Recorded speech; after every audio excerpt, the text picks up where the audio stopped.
चलो दोस्तों, सोचिए उस पुराने भारत के बारे में जहां छोटे छोटे कबीले बड़े बड़े रूलियों में बदल गए। बहुत समय पहले भारतीय सबकॉन्टिनेंट में जनपद नाम के छोटे छोटे आदिवासी रूलिया हुआ करते थे। इन रूलियों पर मुखिया राज करते थे। ये जनपद वैदिक भारत की शुरुआती रूलनीतिक जिंदगी के बीच थे। लेकिन जैसे ही छठी शताब्दी ईसा पूर्व आई, कुछ कमाल हो गया। बेहतर खेती और लोहे के औजारों के इस्तेमाल से ये कबीले अब बड़ी आबादी और अमीर समाज को संभाल सकते थे। इस बढ़ती से 16 महाजनपद दासों का उदय हुआ। ये बड़े रूलिया थे जिनकी अपनी अलग अलग सरकारें थी। मगध जैसे कुछ रूलिया रूल तंत्र थे, तो वहीं वज्जी जैसे रूलिया गणतंत्र के रूप में फल फूल रहे थे।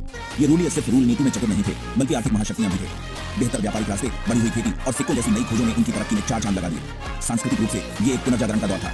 इसी युग में बौद्ध और जैन धर्म का जन्म हुआ, जिसने पूरे क्षेत्र की आध्यात्मिक जिंदगी को बदल दिया। पाटलिपुत्र और उज्जैन जैसे शहर ज्ञान और संस्कृति के केंद्र बन गए, जो दूर दूर से विचारकों और नेताओं को अपनी ओर खींचते थे। लेकिन बड़ी ताकत के साथ बड़ी प्रतिद्वंद्विता भी आई। इन रूलियों के बीच सुप्रीमेसी की होड़ में झगड़े और गठबंधन रूलनीतिक परिदृश्य को बदलते रहे। जनपदासों से महाजनपदासों का यह बदलाव सिर्फ रूलनीतिक सीमाओं का परिवर्तन नहीं था, इसने मौर्य और गुप्त जैसे साम्राज्यों के लिए मंच तैयार किया और भारतीय संस्कृति और दर्शन पर एक स्थायी छाप छोड़ी। रूलनीतिक चतुराई, आर्थिक